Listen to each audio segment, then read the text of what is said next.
Assalamu alaikum, it's 8:30 p.m. here in the United Kingdom and we are live from the studios of British Muslim TV here in Wakefield, as I said, with this week's edition of Questions with me, your host Mohammed Shafiq. We're broadcasting now on Sky Channel 752 and across social media at British Muslim TV. Wherever you are around the world, a very warm welcome. Now, we want you to comment on the big story we are covering tonight. You can call us now on 01924 231 083 or messages on the WhatsApp number which is on the screen now. If you're watching this on Facebook, post your comment and we'll get through some of them. We'll hopefully share some of them on air. Now, shortly we'll be talking to the lawyer of Dr Aafia Siddiqui, Marwa Elbially, from Texas, and the activist and Democratic National Committee activist Nadia Ahmed in Florida about the continued incarceration of Dr Aafia Siddiqui. Her recent injuries due to physical abuse, which is what she alleges. We then stay in Texas for the last segment and talk to Council for American Islamic Relations Executive Director Faizan Syed about how the American Muslim community are campaigning for a release back to Pakistan. So we want to hear from you tonight. You can call us on 01924 231 083 or messages on British Muslim TV across social media. Alternatively, you can send us a WhatsApp number. The number is on the screen there. Now, the questions we're considering tonight. What do you make of the allegations of abuse of Dr Aafia Siddiqui? What impact did the war and terror have on innocent Muslims who were incarcerated around the world? Now, should Pakistan and its government do more to get her released to their country? Please share your thoughts now with 01924 231 083, messages on WhatsApp or post on social media, and we'll get through some of those comments throughout the programme. Just before we go to our guest, let me tell you, Boris Johnson has been addressing the Conservative Party conference today in Manchester, where he has promised to get on with the job. And he wants to unite the country and level up the UK. This was his final, it was the final speech of the conference, not his final speech. It was peppered. We had lots of jokes, but commentators and opponents are saying it was very light on policy. But he defended the tax rise, which is going to fund the NHS, and has vowed to fix social care. The speech lasted 45 minutes, and it was his first speech to a party conference since the pandemic started. And he said in 2019, the overwhelming number of the voters, you, the viewers, across the country, voted for the Conservative Party in that general election. And they placed on the government, this is what Boris Johnson is saying, an opportunity for them to deliver change as demanded by the voters. And the main theme of his speech was levelling up. This idea that you've got places in the north, where we are here in Yorkshire, or in the northeast, or in the northwest, places that have been left behind. More investment to bring up their standards of life, but also their investment in infrastructure, in schools, in hospitals is something that he would want to do. And he wants to shrink that gap between the southeast and London and the rest of England.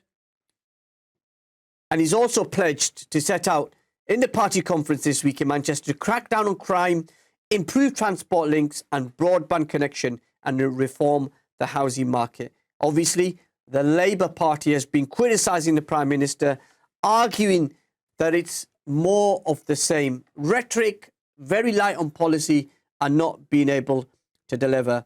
Prime Minister obviously mocking Sir Keir Starmer, who he frequently has dubbed Captain Hindsight. And I'm sure we'll have a look at this as we see Parliament come back into session next week. But let's move on with our very first story, the story of the programme, giving the whole programme to this topic. Let's get started. Dr Aafia Siddiqui is a Pakistani neuroscientist and mother of three.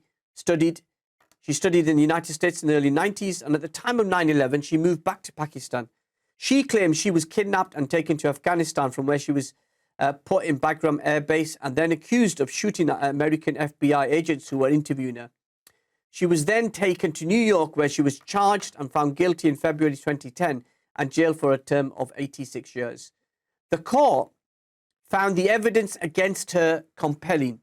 She claimed This is Dr Aafia Siddiqui, that she was tortured and kidnapped and the evidence was planted. Now, what is the reality? And as she serves her sentence in prison, there have been recent allegations that she was attacked in her cell and injured. Marwa Elbially is a lawyer who wants to stand up for human rights and justice. Marwa has her own law firm serving causes which highlights injustice across the United States. She's an advocate for the marginalized and is the lawyer to Dr Aafia Siddiqui. And Nadia Ahmed is an associate professor at a leading Florida university and a member of the Democratic Party National Committee from Florida. She works to elevate the status of American Muslims and is active in the election of Joe Biden. I'm pleased to say both Marwa and Nadia are live on British Muslim TV from the United States. Marwa and Nadia, a very warm welcome to both of you to the program, and good evening. Thank you so much for joining us. Good evening. Thank you for having us. We're excited. Marwa, let's start with you. I'm trying to give our viewers an introduction to Dr Aafia Siddiqui. Can you tell us about the allegations that were made against her and the guilty verdict she got in 2010? So it's very important to separate between her disappearance. So she disappeared from Karachi, Pakistan with her 3 children in March of 2003. She reappeared only with the eldest child on July 17th of 2008 in Ghazni, Afghanistan. So the question is, where was she during those 5 years? Now, Dr. Aafia has maintained, and she testified during her trial, that she was in fact in secret prisons in which she was questioned by Americans. So for those 5 years, we don't have an official acknowledgement or confirmation on where she was. I can tell you initially when she disappeared in March of 2003, that they had several articles came out, and I believe in one of them was a prominent Pakistani newspaper, Dawn, which stated that Dr. Aafia Siddiqui had been taken in for questioning. So March 2003, July 17th, 2008, we don't know, or we don't have official confirmation on where Dr. Aafia Siddiqui was. The charges relating to her trial here in the United States was on July 18th, the day after she reappeared. So July 17th, when she reappears in Ghazni, Afghanistan, she is arrested by local police force, by the Afghan police force, and she's taken in for questioning because you have this woman who does not look like the locals. She doesn't speak any of the local languages, and she can't communicate with any of the locals, and she's wearing strange clothing. She's not wearing the burqa like the rest of the women, and you just don't have, apparently, women really on the street on their own there with a young child. So she's taken in for questioning. The following day, July 18th, 2008, is when Americans come in to question her. It was American soldiers, 2 FBI agents, along with their 2 Afghan translators, and 2 members of the Afghan, I believe it was the Ministry of Defense, who were in the room. So the story officially is that they went into this room in the Afghan police station. They did not know that Dr. Aafia Siddiqui was in the room. The room is separated by a yellow curtain, and she was behind the curtain, and they were in front of it.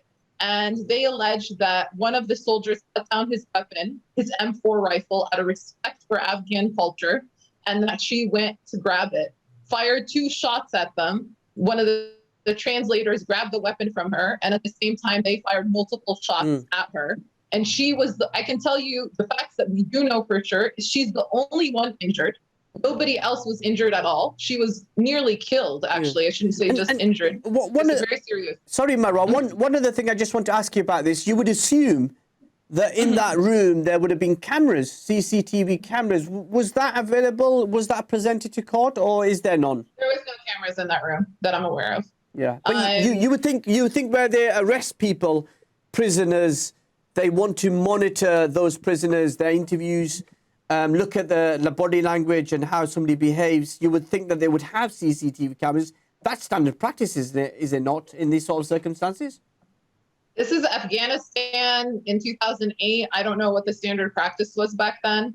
I can tell you that Yvonne Ridley, British journalist, who's very well known. Yeah, she was on my show a couple of weeks ago. Yeah, she was on my show a couple of weeks. Yeah. So in her documentary that she did, In Search of Prisoner 650, if your viewers watch it, you can actually see the room, and you'll see that it's not that large. It's like, you know, I don't know the measurements of the room exactly, but you'll see that it was separated by this yellow curtain. The other thing is, like, how can that many people be in that room for an individual to fire shots? Nobody's injured other than her.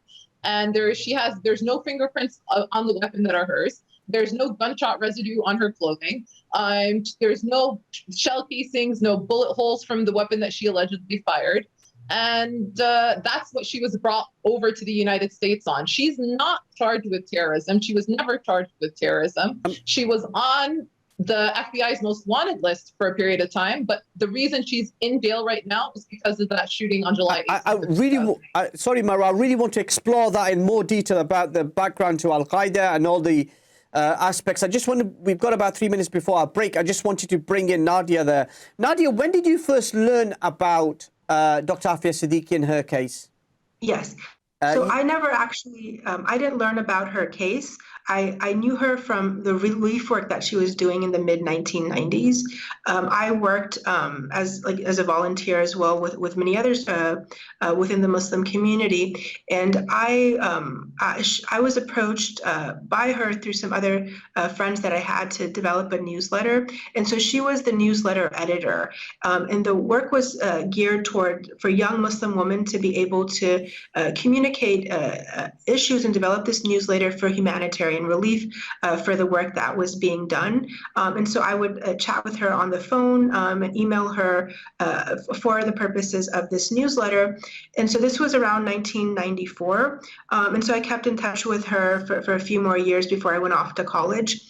And then it was while I was actually in law school that I heard that she had gone missing, and so that's when I was first alerted to the problems that were associated with her case was when she went missing. And during that period, what was she like? She was, for me, she was the first time I met a Desi Muslim woman who was an academic. So for me, I could see there was a place for a Muslim woman in the ivory tower, as well as doing work. And the other thing that she wasn't a doctor. And so for me, someone who came from the South Asian community, there's emphasis on being a doctor. She told me that I didn't have to be a doctor because that she also wasn't a doctor. She didn't like blood, and that she was a neuroscientist. And so there was other things to do besides. We'll take a very quick break. When we come back, we'll talk with our guest about this very important topic. Don't go anywhere. Join us on the other side of these messages.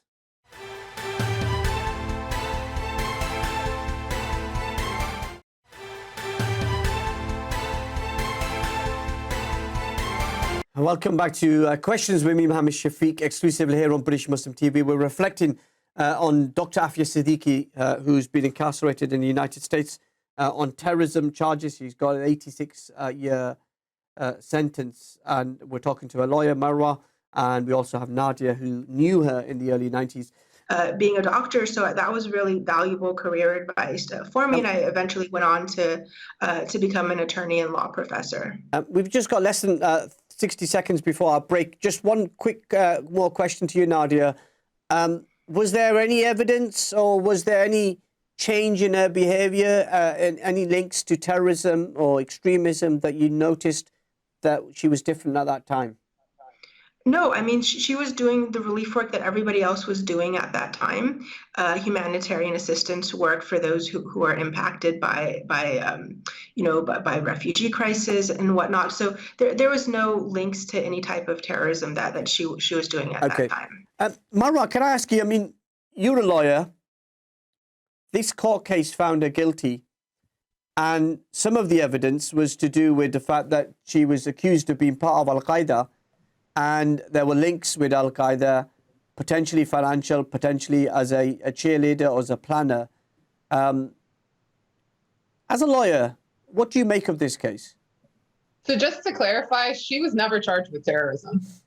Her case has nothing to do with terrorism. It's a criminal case. The charges were 7 charges, which consisted of multiple charges for attempted murder, multiple charges for assault with a deadly weapon, right? So she has never been charged with terrorism. The case had absolutely nothing to do with any terrorist group. None were mentioned during the trial or during the case.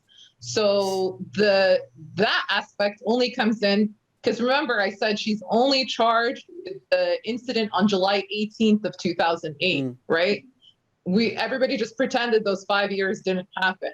The allegations that she was wanted for questioning by the FBI during that 5-year period.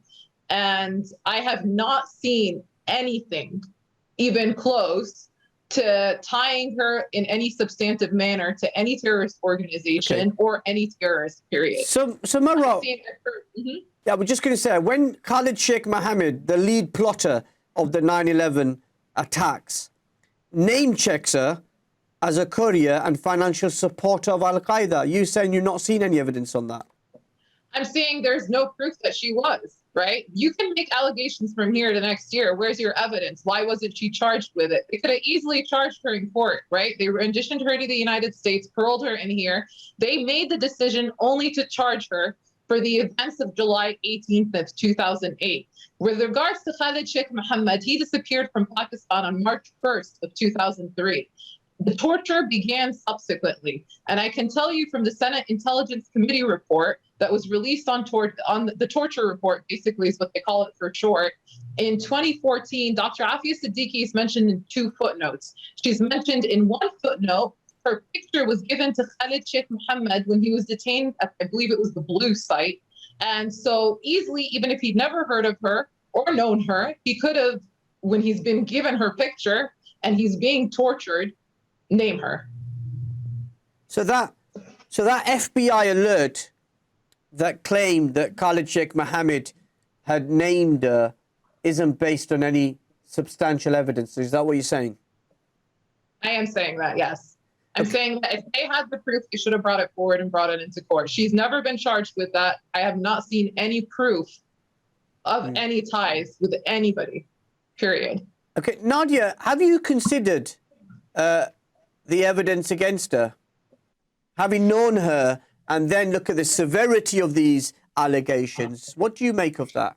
And I also looked at the court evidence as well. And so the ballistic evidence is also inconclusive in this case in terms of the shots that were fired. They didn't preserve the evidence properly. They actually went and painted over the room and covered up the evidence afterwards. So it wasn't preserved properly.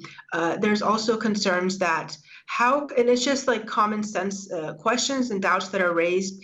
For example, how do you have the U.S. military as well as trained Afghan forces not securing a gun while they're allegedly interrogating someone who they suspect of terrorist activities?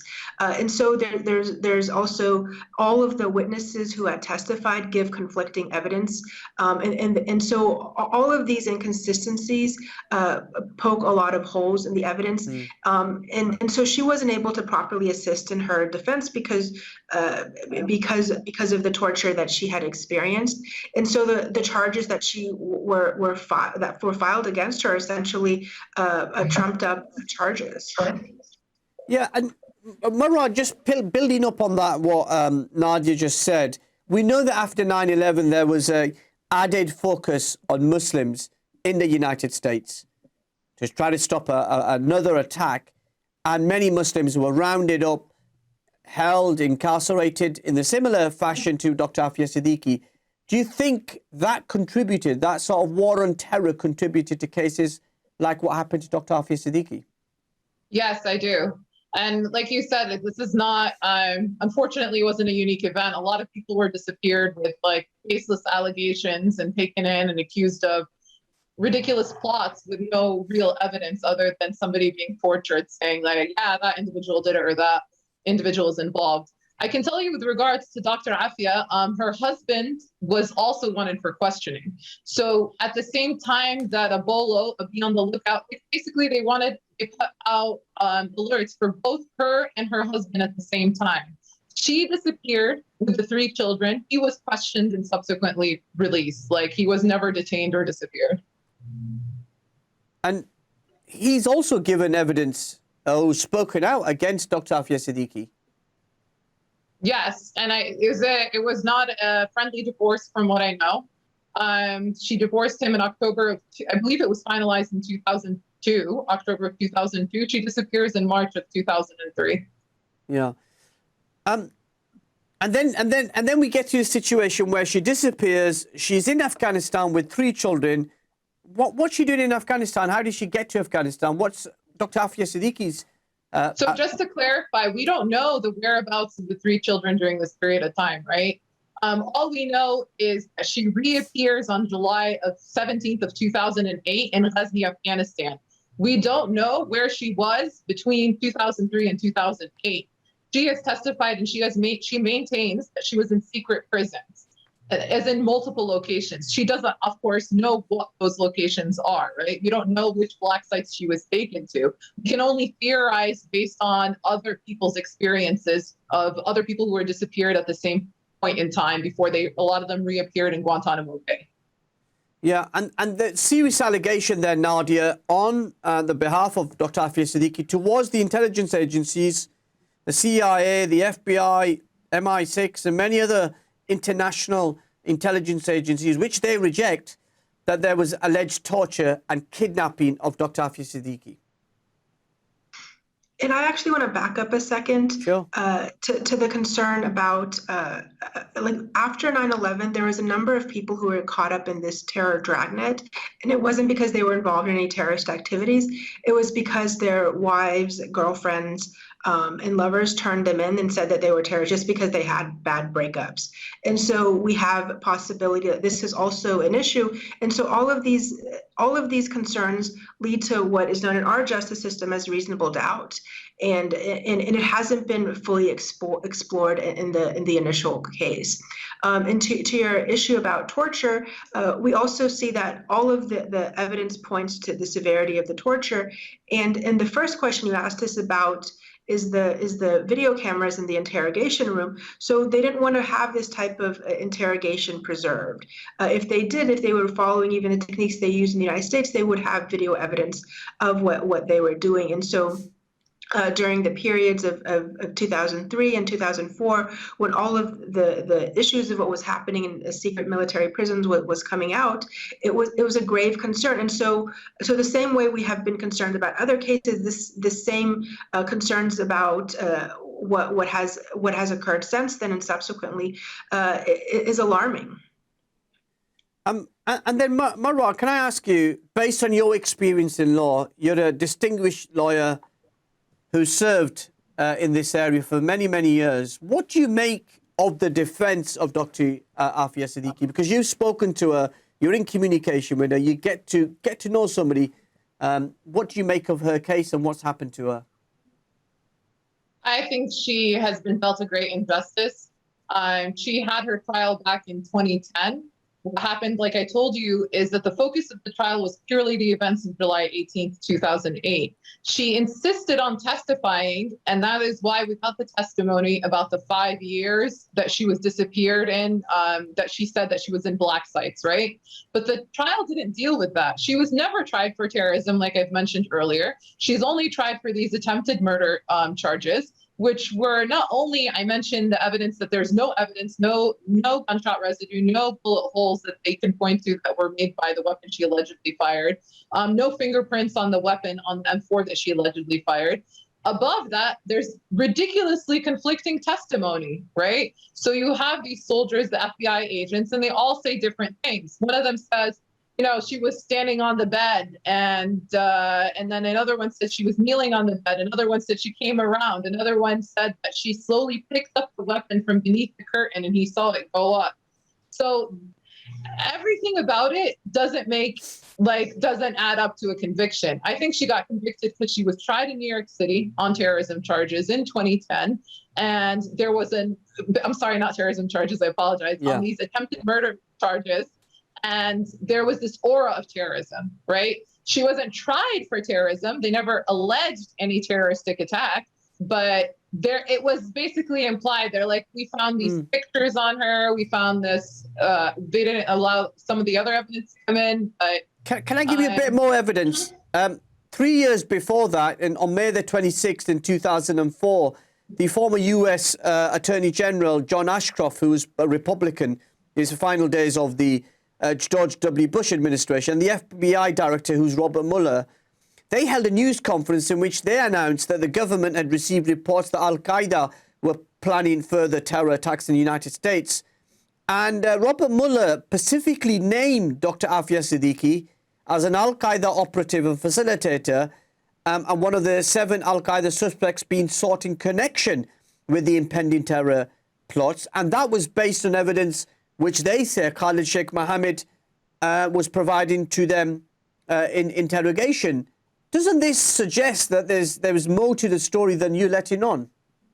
No. So Khalid Sheikh Mohammed was tortured. He's renowned. He's known as the person who was waterboarded 183 times, a number that I can't wrap my mind around. So if you're a person being tortured, you're going to tell your interrogators anything and everything, okay, they want to hear to make it stop. Don't go anywhere. We'll be back very shortly.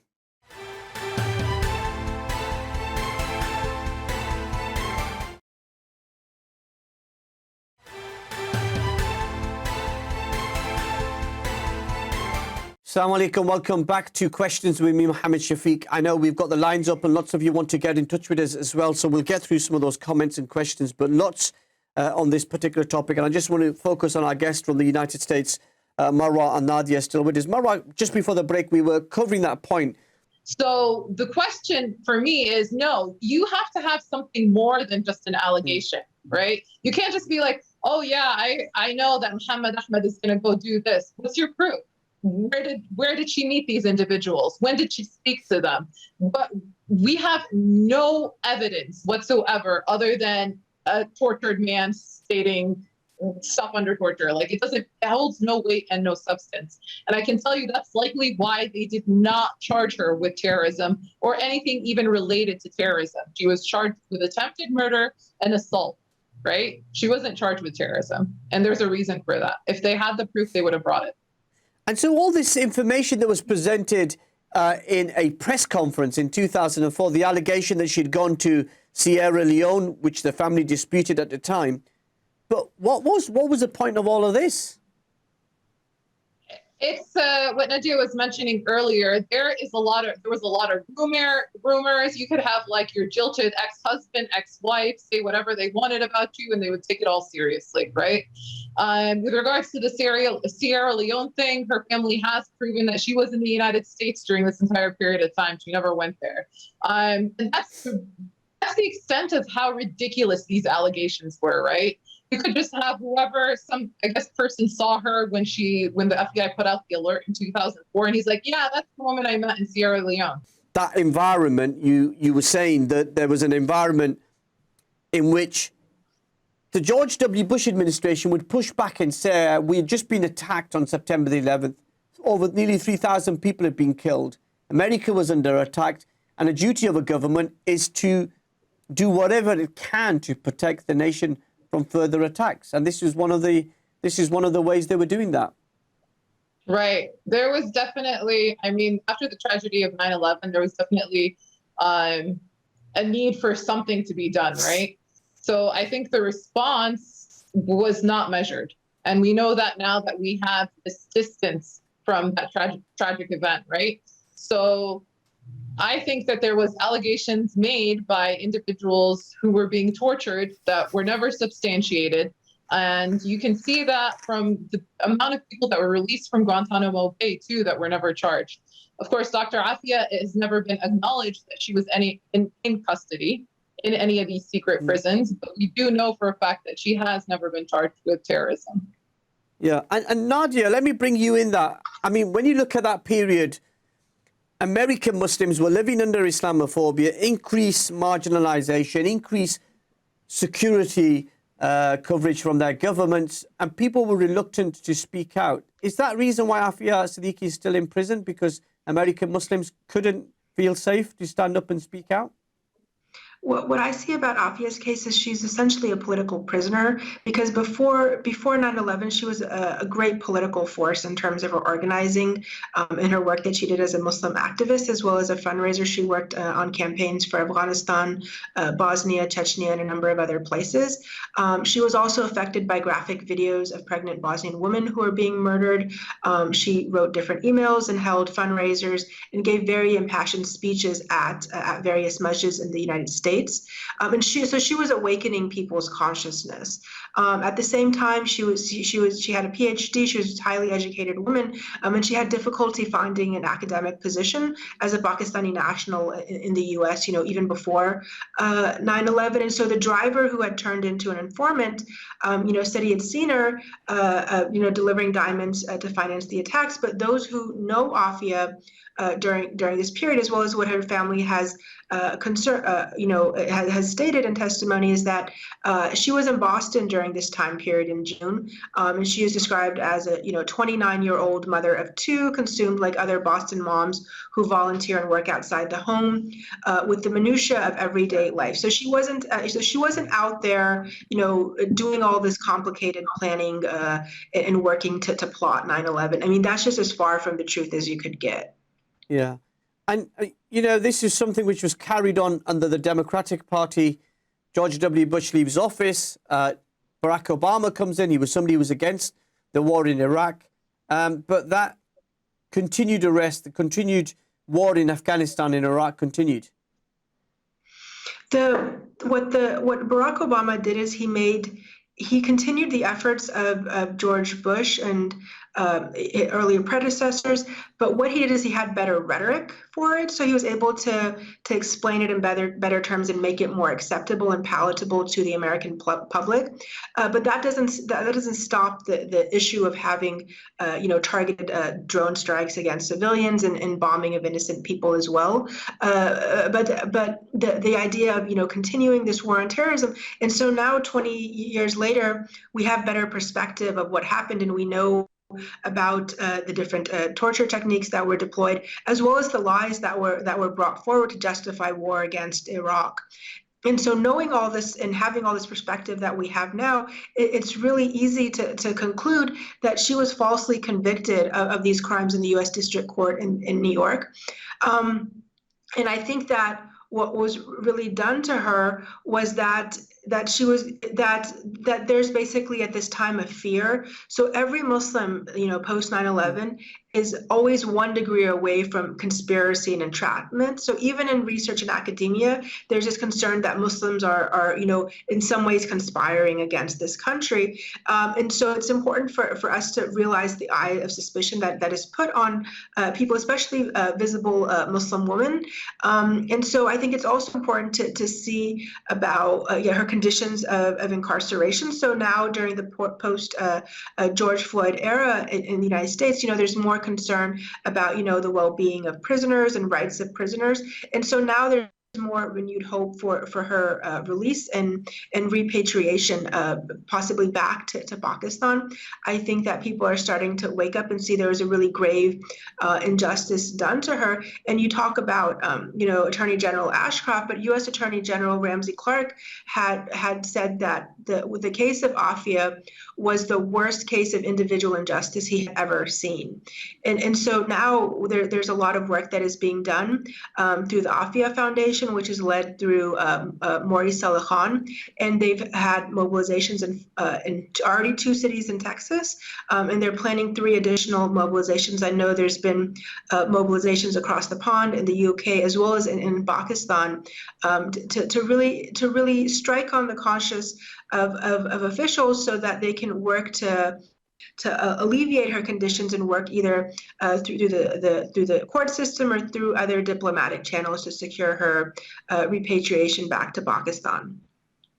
Yeah, and let's just reflect, if we may, on the events after that dreadful day on September 11th. Marwa, to you, what are your reflections 20 years on from that day, which changed the lives of Americans, but also had a massive impact on the Muslim world?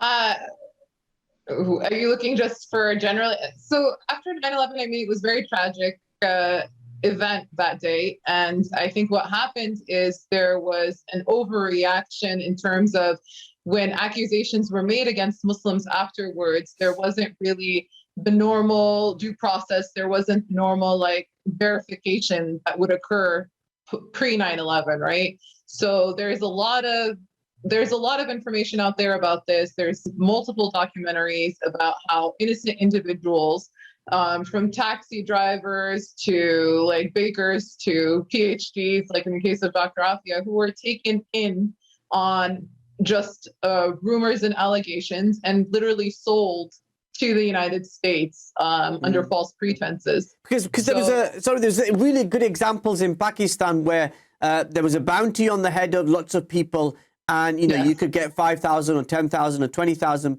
pounds or dollars for somebody, and randomly innocent people were just rounded up and sold to the Americans. That is true.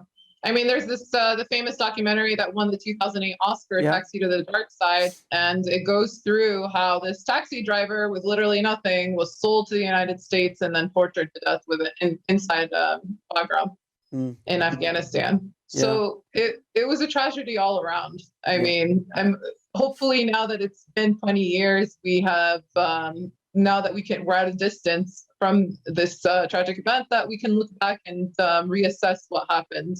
Now, in a more rational manner. Nadia, there was lots of violence towards Muslims around the world. So the neoconservative agenda, which was to get justice and to protect the United States going forward, which led to wars in Afghanistan and Iraq, drone strikes and violence in over 60 countries around the world. When you look back at the last 20 years, what impact do you think 9/11 had on American Muslims and their ability to raise their voice? So I remember after 9/11, I had just actually come back from overseas, and so I was aware of the way the conditions were in the Middle East, and I was really attuned to this. And so for me, I felt that if we don't speak out now after 9/11, we're going to have much more further backlash. And I think that in hindsight, like looking back at what we know now, we see that there was a lot of surveillance within our community, a lot of racial profiling that was also done. And so it instilled a deep fear within our community. And afterward, we also saw the passage of the U.S. Patriot Act, which really stifled and had a lot of harmful impact on Muslim charities. And so at this time, many Muslim women, had taken off their hijab, many men shaved their beard. And so I think there was also like this psychological impact on Muslims, as well as the larger collective trauma that Muslims in America faced. And so I think, though, and looking back now, that we have to work past that stigma of being Muslim, and being able to see that it's important for us to take ownership of our U.S. citizenship and our presence in this country. And when I was earlier on your show and talking about the work that I was doing for elections, I think it's important for us to be part of this country and to work to improve the conditions of the country versus to just sit back and complain about it. Yeah, we're about 3 minutes from the break. We'll stay with you, Nadia. We've now got Joe Biden in the White House. Democrats, he's pulled out of Afghanistan. What do you make of? We're going to go to a final break with you, and then we'll come back and continue the conversation. This is a special broadcast from the studios here of British Muslim TV. I'm Mohammed Shafiq with this week's edition of Questions. We're talking about Dr Aafia Siddiqui, a case which is caused lots of concern around the world in terms of human rights organizations, but also about the war on terror and the environment in which the world was living through the last 20 years. We'll take a very quick break. When we come back, we'll continue with the conversation, but also take a few of your calls. I know there's quite a few of you waiting, so we'll hopefully get through some of them. Join us on the side of this.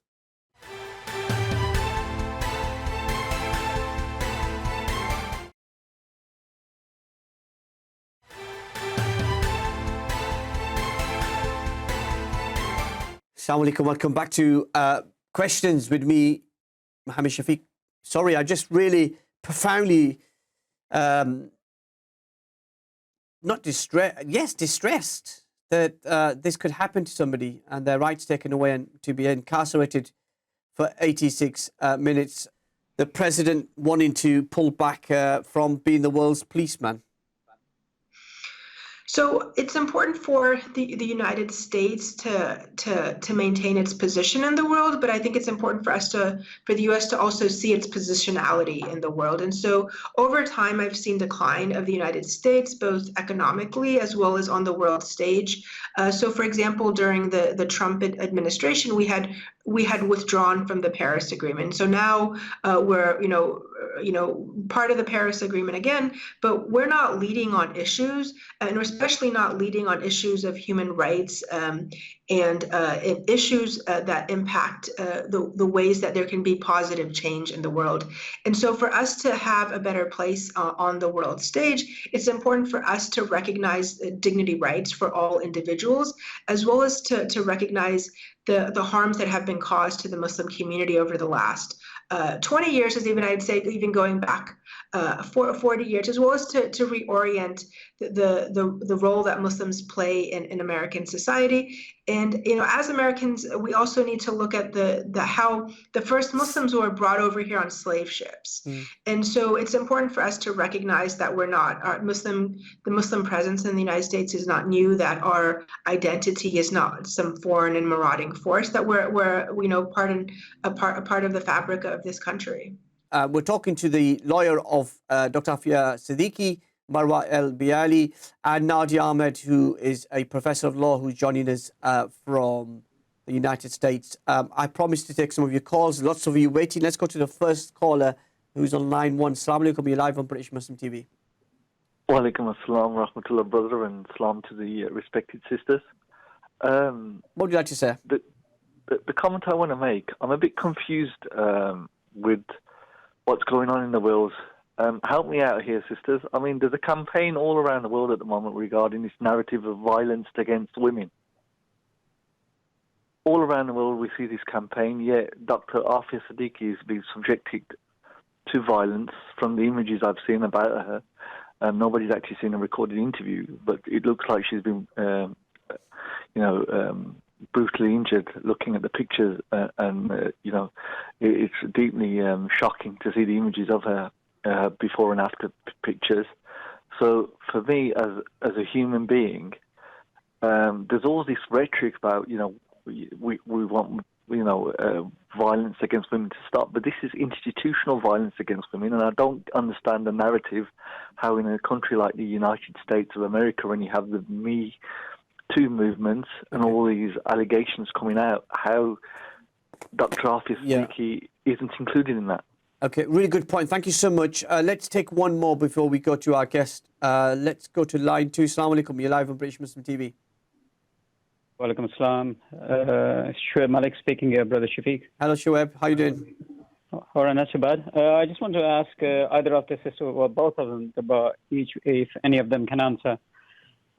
Regarding the recent messages and information that was circulated on the social media, etc., regarding how Dr. Aafia Siddiqui was attacked in prison, can they give any more detailed background to that? And also, what do they expect, or what can we, as the Ummah, or those who seek justice, can do for her from here in the UK? And furthermore, I mean, she's a Pakistani citizen. I mean, what message do they want to give to the Pakistani government? Because it's in a pivotal position at this moment in time, especially with the current political situation across the border in Afghanistan as well, to actually make demands. It's one of us citizens, and she seems to have been forgotten especially by Mr. Imran Khan, who had promised justice for her prior to election. So just wanted that for him, but especially what we can we here in the UK, especially do for Dr. Aafia Siddiqui, because it seems to, unless somebody speaks up now and then, rises up, but then it just quietens down again. But more importantly, can they shed light on the horrific attack that happened to her, please? Yeah, thank you so much, Shoaib Malik there from Warrington. As I said, lines are open 01924231083. We're trying to get some more of your calls now and in the final part of the programme. Let me ask you, Nadia, first of all, that question about the Me Too movement, the sense of justice for victims of violence. There's allegations made by Dr. Aafia Siddiqui that she was brutally raped at Bagram Air Base in Afghanistan, and that she was tortured, she was kidnapped, and that she's not got justice in that aspect, but is being found guilty in a US court of law? It's important for us to see how the feminism is used as a wedge against Muslims. So, for example, women's rights is used as an excuse to invade and bomb Muslim countries. And I think that at the same time that it's as if there's a second standard of feminism when it comes to not only Muslims, but also third world peoples, as well as women of color. Aafia Siddiqui wrote a really good book recently called Against White Feminism.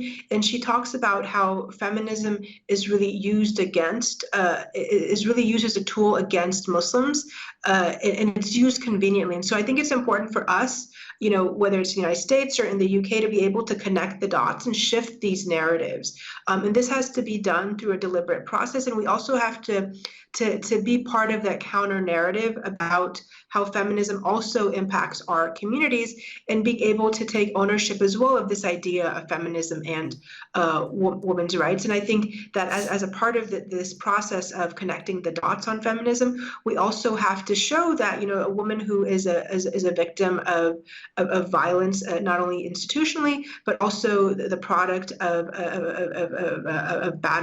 being battered as a spouse, all of this has to go into the narrative as to how she is not a terrorist, but she is actually a victim of abuse by not only her ex-husband, but also the state of the United States, as well as the government of Pakistan. It's important to really hold Pakistan accountable, and to urge Pakistan, through whatever channels you have, to be able to request her repatriation back to Pakistan, as well as to have Pakistan sign the treaty. And Marwa can speak more specifically about that.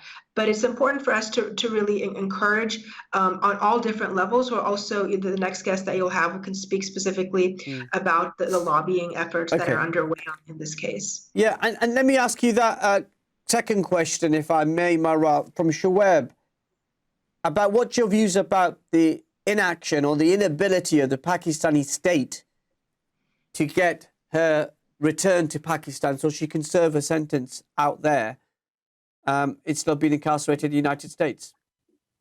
So with regards to, so she is only a citizen of Pakistan. She has no legal standing here in the U.S. She was here on a student visa for an extended period of time.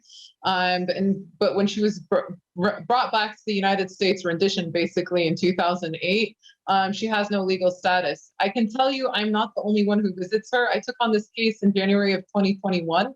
And she has been visited on a regular basis by the Pakistani General Counsel, and they are in touch with her and they are following the case.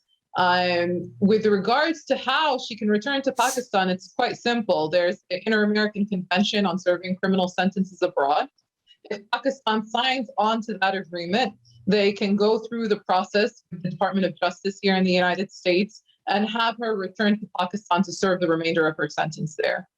Everybody talks about prison treaty prisoner exchange, but that doesn't have to be done. If this treaty is signed, the Inter-American Convention on Serving Criminal Sentences Abroad, she can serve the remainder of her sentence in Pakistan. And let me ask you, the allegations that were made recently that she was attacked in her cell, tell us about that. What do you know about that? So that happened on July 30th of this year.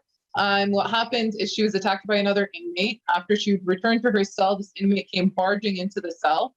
She took a cup of really hot, it was a cup of coffee, I don't know if it was really hot scalding liquid, smashed it into Dr. Aafia's face. I can tell you I personally witnessed the burns were right here around both of her eyes. There's still a little bit of scarring remaining. It was very serious, and there was bruises on her arms, because what happened was after Dr. Aafia had that hot liquid smashed into her face, she curled herself into a fetal position, and she was beaten up by this inmate until the inmate was removed by the guards, and Dr. Aafia wasn't able to stand at this point from the beating, so she had to be removed in a wheelchair.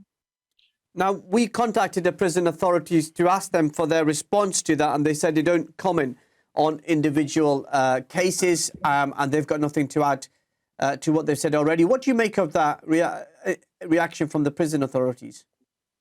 Of course, the prison has its own processes that they have to go through. I can tell you that she is no longer in solitary confinement. She is back into the general population. I think the most important thing is that she shouldn't be in prison, period, right? She needs to be home with her family in Pakistan.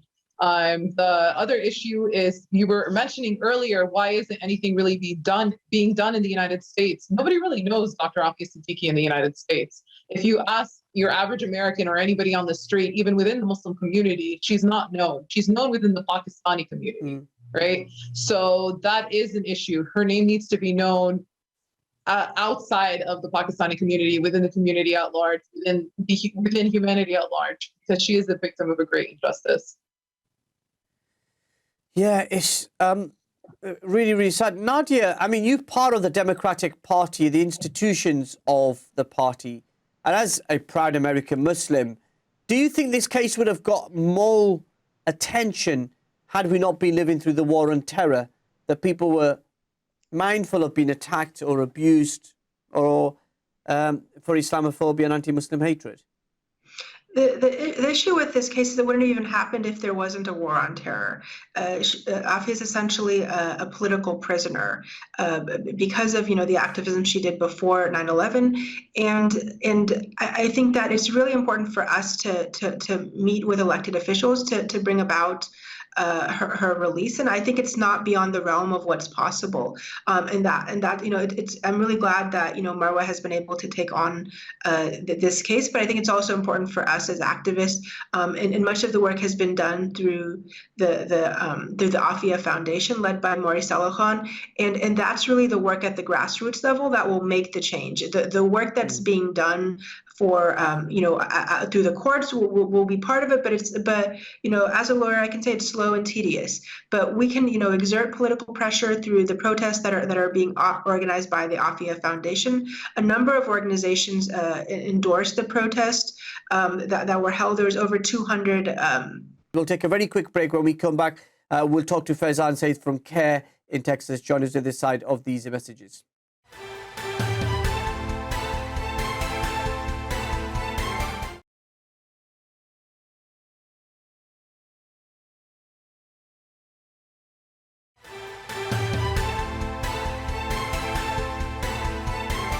Assalamu alaikum, welcome back to Questions with me, Mohammed Shafiq, exclusively here on British Muslim TV. We're taking your calls now on 01924 231 083, or get in touch with us on social media handles at British Muslim TV.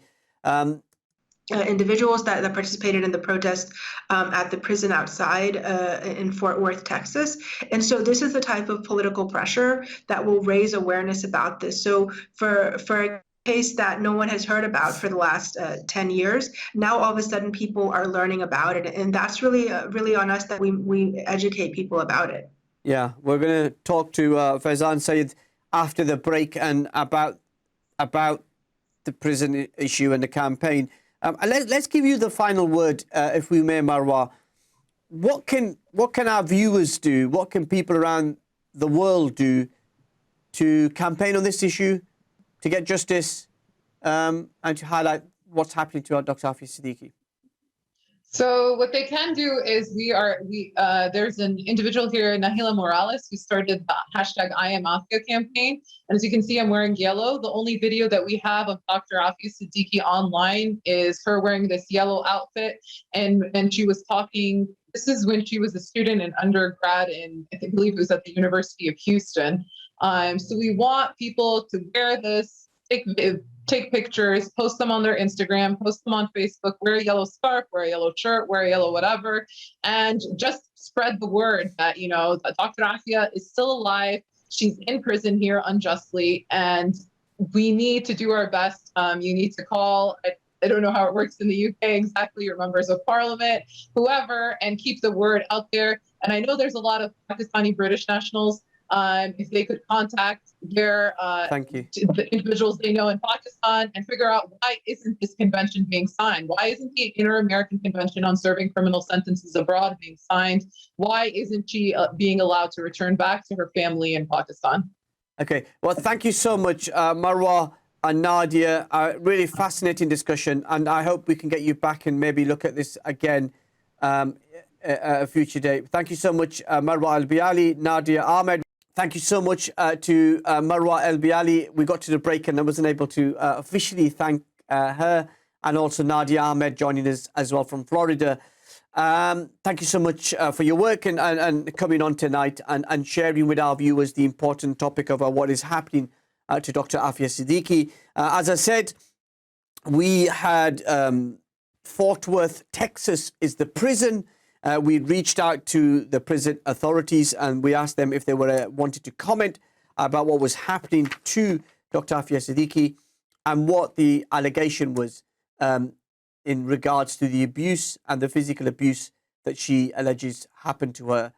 They did not want to comment and said they don't comment on the circumstances and the health and safety of individual prisoners. And therefore, we'll keep an eye on this story. As I said, we'll keep pressing. We also reached out to the Department of Justice in the United States to ask them for a comment about these allegations. Nobody was available to comment or come on. And as I said, we'll continue to highlight this issue, but also try to give you a balanced view. The United States government view is that there is substantial evidence, circumstantial evidence from what we've learned, that Aafia Siddiqui was involved in terrorism, in financing or supporting terrorism. That's the allegation from the US state, not what I'm saying. It's what the US government is saying. And as I said in the part of the program, it's about protecting the American people from ever being attacked and having what happened on 9/11. And so, as I said, we really want to hear from you tonight as well. 01924231083 is our number.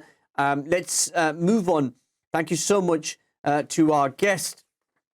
As I said, now the Pakistani government have registered their anger at the abuse directed to Dr. Aafia Siddiqui and have asked her to be released to Pakistani custody so that she can serve a sentence in Pakistan.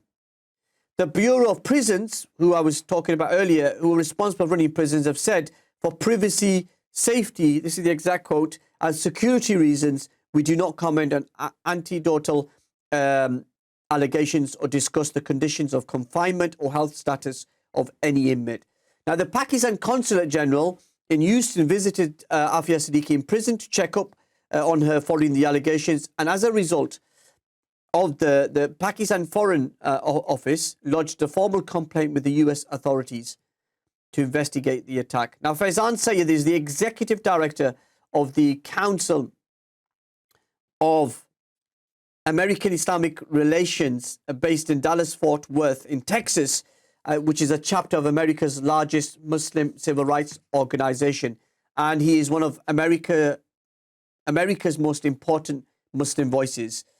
Please say Faizan Syed is joining us live from Fort Dallas in the United States, exclusively here on British Muslim TV. Faizan, assalamu alaikum, welcome to the program. Thank you so much for joining us. It's an absolute honor. Welcome, salam, rahmatullahi wa barakatuh to you, and thank you for having me today. Thank you so much. First of all, how are you? How's your family during these dark days of the pandemic? Alhamdulillah, we're doing quite well. We were all able to get vaccination shots. We're blessed to be able to work from home. And for us, we've been able to deal with the pandemic quite well, even though there's been a resurgence with Delta. And I hope that you and all your viewers are also staying safe out there. Alhamdulillah. Thank you so much.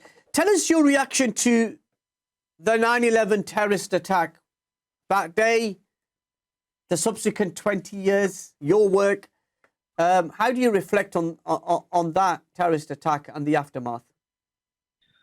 September 11th was a day that impacted all American Muslims, but really Muslims all across the world, along with the United States. Tragically, we lost hundreds of people in the actual attack, and of course, hundreds of people in the United States, first responders and people who try to respond to that.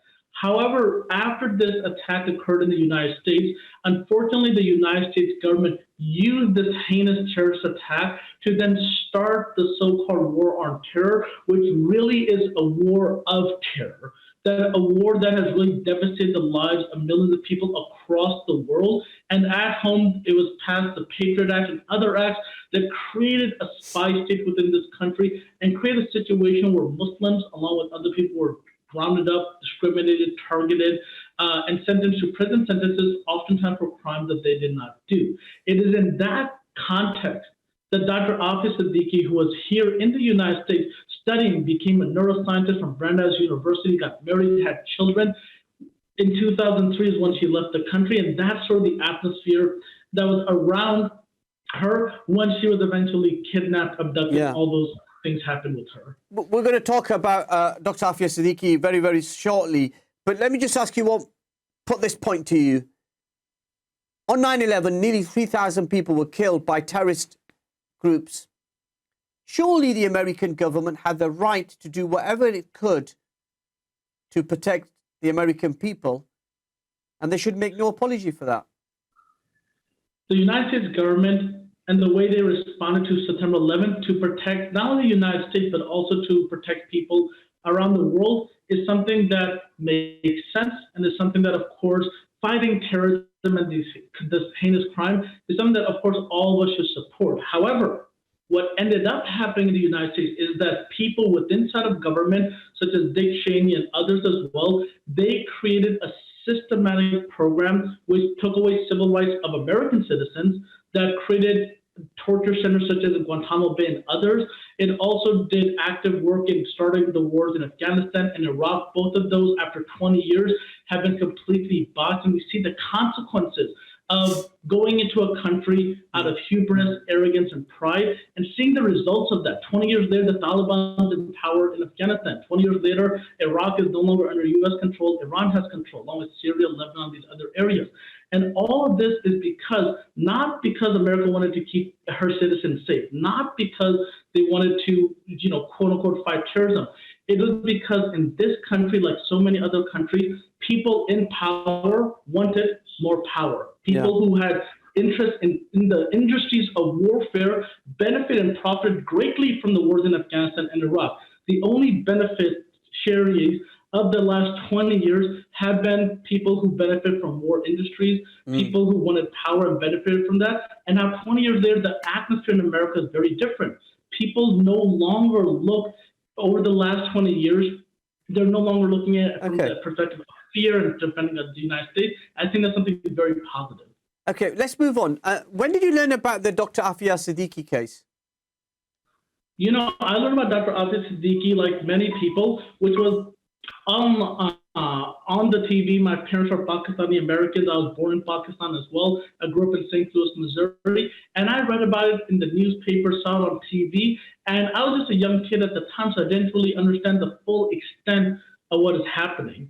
However, now that's been 15 years since Dr. Aafia basically disappeared, was tried, is now sentenced to an 86-year prison sentence, which is basically death behind bars for a crime that we believe she did not commit, is something that I find to be a travesty of injustice. Dr. Aafia's case is something that really highlights that time in American history, that time in the so-called war on terror, where anybody who was at all linked to being Muslim and being too religious or having anything were being rounded up across the world, put into Guantanamo Bay, being questioned by the FBI here in the U.S., and she is really at the center of all of these historical things that happened. Now, 20 years later, I think we're at a point today where in the U.S. and across the world, we have to learn from the mistakes of the last 20 years, learn how to rectify them. I think Dr. Aafia Siddiqui is at the center of all of that. Yeah, and how much did you follow that particular trial, and how much the aftermath of that? During that time, I was very young. I was actually in college, believe it or not, so I didn't follow the trial extensively. However, now today, I'm very caught up with the trial. I'm very familiar with the proceedings that happened. By and large, Dr. Aafia Siddiqui was first determined to be mentally unfit to stand trial, and then she was still forced to stand trial. She couldn't pick her own legal defense team. Throughout the trial, she completely said that I want a different team. She was forced to have that team. And a lot of the evidence and the way that the trial was conducted is a reflection of that time, a reflection of sort of the miscarriage of injustice that happened in the United States, particularly against American Muslims. Dr. Aafia is not the only victim of this, where many people were put on trial with very poor, limited evidence and still sentenced to outrageous term limits primarily because America was just still in this revenge mode, still trying to get revenge for September the 11th, and they're trying to get people who they could put on the spotlight as these are the criminals, these are the real people you should be afraid of. And now 20 years later, the American public is a lot smarter, and they're now questioning what's happened in the past, which is why 90+% of people that went to Guantanamo, they have all been released, never been charged of any crimes. And this is an ongoing challenge that we have, and we think Dr. Aafia Siddiqui is one of the most egregious examples of that time and how to try to rectify it today. We are taking our very final break. When we come back, we'll continue this conversation. Join us on the other side of these very important messages. Don't go anywhere. We're waiting for you.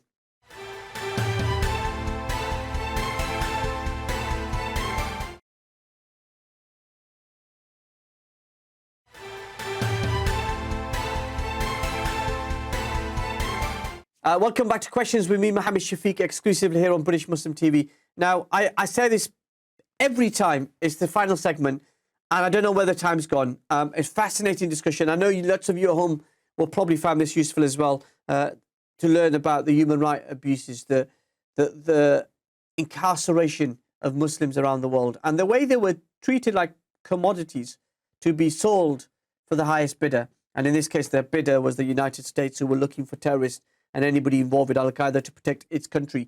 Let's move on and let's talk about your campaign, sir. We were discussing the case of Dr. Aafia Siddiqui, the aftermath. She's now serving a sentence in the Federal Medical Center Carswell Prison in Fort Worth, which is your local area. Have you had a chance to meet her? Have you had a chance to communicate with her, or are you doing that through her lawyers? I've been able to meet Dr. Aafia Siddiqui through her lawyer, Marwa Elbially, who's the direct counsel for Dr. Aafia Siddiqui.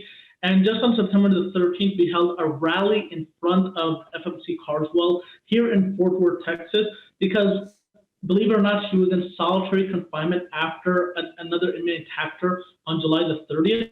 And we were there to show support and solidarity for Dr. Aafia. We were able to get hundreds of people from the community to come out there, along with Dr. Omar Suleiman. He was one of our guest speakers as well. And all this is to show that we continue to fight for Dr. Aafia Siddiqui and support her while she's incarcerated unjustly. And you know, when you've advocated for her, the treatment she's faced, I've heard you've had hate mail and you've had people react to you and threaten violence. How do you cope with that? You know, the mixed bag when it comes to Dr. Aafia Siddiqui's case. We are under the premise that Dr. Aafia Siddiqui is innocent of her crime, that she did not attempt what was targeted against her, and that this sentence is completely unjust, and it really is a death sentence behind bars. There are so many people who support the work of Dr. Aafia Siddiqui, which is something that we're dedicated to building that support as time goes on. However, of course, there are some people who do not support Dr. Aafia, who look at her as somebody who's a terrorist, even though she was never charged or tried for terrorism, and they believe that she really should be behind the bars. For those people, we understand where they're coming from, but it's not really our concern. Regardless of any pressure against us or our efforts, we are here to passionately advocate for Dr. Aafia's release, for her to be allowed to return back to her country of origin, as she's not a U.S. citizen, so she has no right to be held here in U.S. custody, and to be able to go home to see her family and to really be free. For us to turn this dark page in U.S. history, which Dr. Aafia Siddiqui is really at the center of. And as you mentioned earlier in your segment, she is a victim of being a person that was sold to the U.S., being renditioned, being shot at, being put in this situation.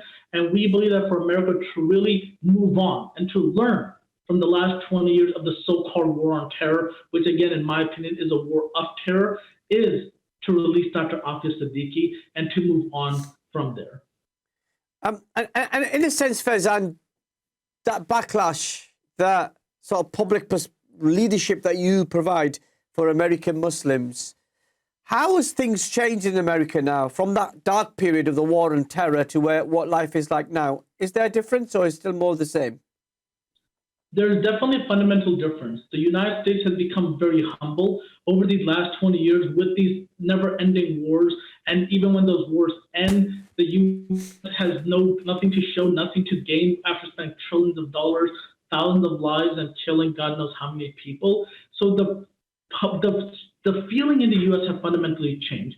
On November 14th to the 16th, we're organizing our first ever Washington, D.C.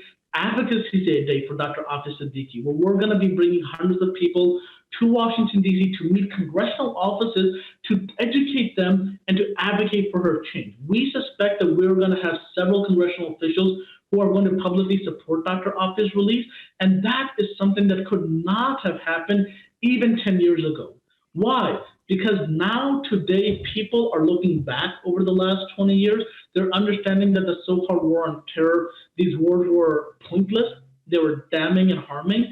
They also understand that the so-called, angry terrorists that we put in Guantanamo Bay, 90% of them have been released and never charged of a crime. Recently, a documentary came out, which is very popular, called The Report, that showed that waterboarding and the torture techniques that were used were also completely useless, and how many people profited from these wars. And that's really the legacy, unfortunately, of September 11th, are individuals in America, in Europe, and across the world who financially, politically benefited from the overall fear, and the people that lost were American citizens, European citizens, and of course the global community as well.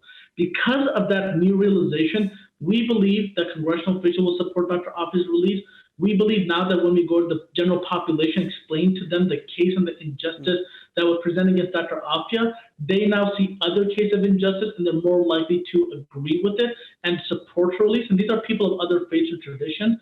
And we hope that by working with our government and the Pakistani government, that we can get her back home. And we hope to do that, inshallah, any time, but really we're trying to push for Ramadan of next year. And what's your relationship or advocacy towards the Pakistani government, successive governments, from President Musharraf to Prime Minister Nawaz Sharif to Syed Yusuf Raza Gilani from the People's Party, and even Imran Khan, the current Prime Minister, have all said the right words, but nothing's happened. That's right. Unfortunately, we see a situation where many politicians, just like in America, Dr. Aafia Siddiqui, her case is something that the average Pakistani cares deeply about. They're deeply passionate about it, and they have a personal connection with this mother of 3 children, a Brandeis University graduate. All of us would want to have our daughters, our sisters, our mothers be like Dr. Aafia Siddiqui. So her case is widely supported. So the politicians in Pakistan are saying the right thing, but they are not acting. Pakistan has the ability to bring Dr. Aafia Siddiqui home. Pakistan has the ability, and they've shown their value by so-called brokering a peace treaty in Afghanistan with the United States, dealing with American logistics by the invasion of Afghanistan, where many of their troops and vehicles moved through Pakistan and into Afghanistan. So we know that the Pakistani-American relationship is strong enough that if Pakistan really wanted to release her, they could do it. I think what's missing is a genuine, concentrated push that we're going to start here in the United States through our Advocacy Day and continue that momentum also in Pakistan. And I think the more we can do that, the more public pressure we can push, then we can have these people such as Imran Khan and others do what they campaign for, what they promised the Pakistani public, which is that they will bring Dr. Aafia Siddiqui home. Pakistan will never be a whole country, will never be able to overcome its multiple challenges if Dr. Aafia Siddiqui remains in prison, because the Pakistani government was involved in the kidnapping, arrest, and rendition of Dr. Aafia Siddiqui. And these crimes that have been done against her by the Pakistani government, I believe, should come out, should be available public information. And I understand the Pakistani government might be afraid of that, but in the end, doing the right thing will always result in better good for the community and better care, and that's something that I hope that those leaders will understand that and really be brave enough to take that stance. Dr. Aafia Siddiqui needs to come home. She needs to leave the United States of America. She needs to be with her family, and we know that the Pakistani government can make that happen, and we hope that our advocacy will be another drop in the water to push that forward. Zahir is asking on Twitter, what can we do here in the UK to help the campaign? In the UK and around the world, there's many actions you guys can do. Number one, foremost, is make prayer dua for Dr. Aafia Siddiqui. Advocate for her in your social media platforms and networks. People have forgotten about who she is, and about her story. So re-educate people. Every Friday we do the I Am Aafia campaign. We're encouraging people to wear yellow in solidarity for Dr. Aafia. Whenever our attorney meets with Dr. Aafia, she shows her these photos, and it gives her hope and spirit to keep going. Politically, you can get active, not by protesting on the street, that's something you can do if you like, but speak to your MPs, speak to people in government, and see what they can do to put pressure on Pakistan to release Dr. Aafia Siddiqui. It is not an American issue. It is not a legal issue. It is completely an issue that Pakistan can take action in. And I know from the UK, you have many viewers who have relatives in Pakistan, who have connection with Pakistani government or influential people or people in the media. Push those people. Now is the time to get her released. 20 years after the so-called war on terror started, America is a different country, and America, I believe, will be more than happy to, get rid of Dr. Aafia and move on from that chapter. We all have to do our part. On November the 14th to the 16th, we do our advocacy days here in America. Maybe we could do another advocacy day in the UK as well, so they're done jointly. We can have multiple congressional members in America and MPs in Britain supporting her release at the same time. I think that would be a fundamental game changer. Sorry, my final question. What does the future hold for you? What more can we expect from you? Our future right now is to continuously, unapologetically advocate for the release of Dr. Aafia until she is back home. Beyond that, there are other major cases that are happening here in the United States. Like I said, Dr. Aafia is not the only one. There's another case that we're looking into called the Holy Land 5 case, which was basically a Palestinian charity that was sending money to help our brothers and sisters in Palestine, that the people that charity were all arrested and given outrageous sentencing because argued that the money they were sending overseas was going to quote-unquote Hamas or somebody, even though in the court transcript they explicitly said that not a single penny went to any terrorist organization. Regardless of that, they're still there. So for us, these are other cases we're going to be looking into, and of course, in generally advocating for the Muslim community, fighting Islamophobia, and trying to build a better society that all of us can be proud of. Well, thank you so much for joining us and inspiring us. We've run out of time. I hope you can come back and continue this very important conversation. Thank you for your time. Thank you for all the work that you're doing and best wishes. That was Faizan Syed, who is the Executive Director of the Council on American Islamic Relations. I got it right. Joining us live there from Dallas in Texas in the United States. I want to say thank you to all our guests. We've reached the end of the program, and I really want to say a very important topic. And I really lost all the time. Where's all that time gone? Anyway, I want to say thank you to my special guests tonight, Marwa Elbially, Nadia Ahmed, and Faizan Syed there, who we're just speaking to from the United States.